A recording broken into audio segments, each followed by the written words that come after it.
Hello friends, welcome back to the farm. It has been a little while since I've posted something. I have been a little busy.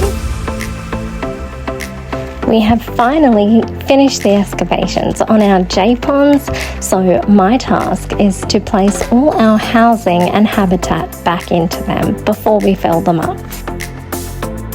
They get placed out evenly, and then I need to use some stakes to stake these in.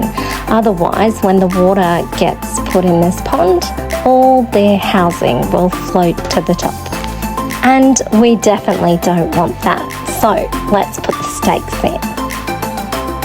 We have enjoyed fresh sourdough as usual. I bake about 2 loaves a week.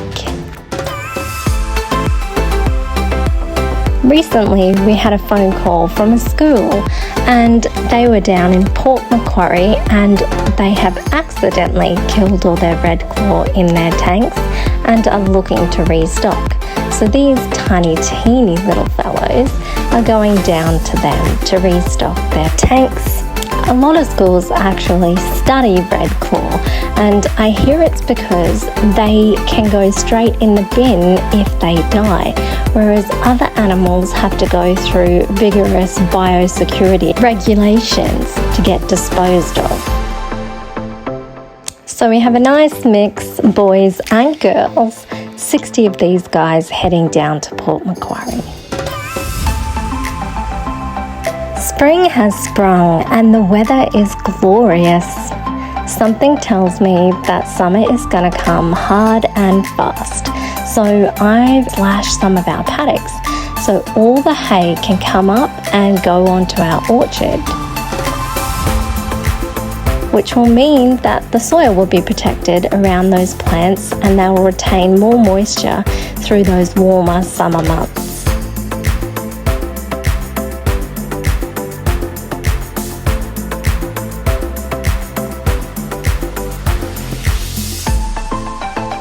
And some new bedding for our chickens.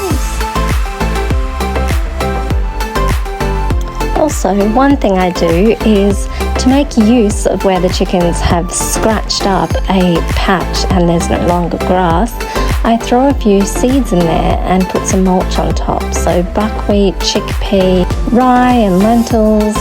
Then once they're ready, I take off the chicken wire and I let the chickens eat it.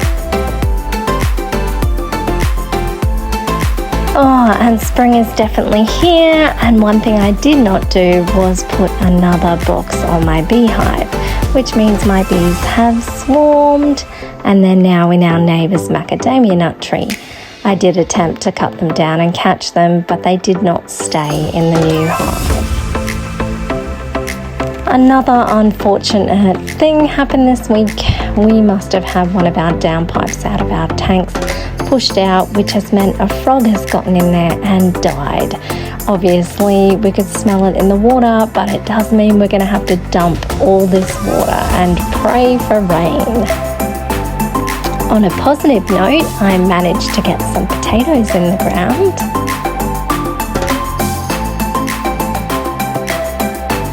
And as they shoot up, we continue to cover them with hay. Next week, I give our flow trap trailers some much needed love.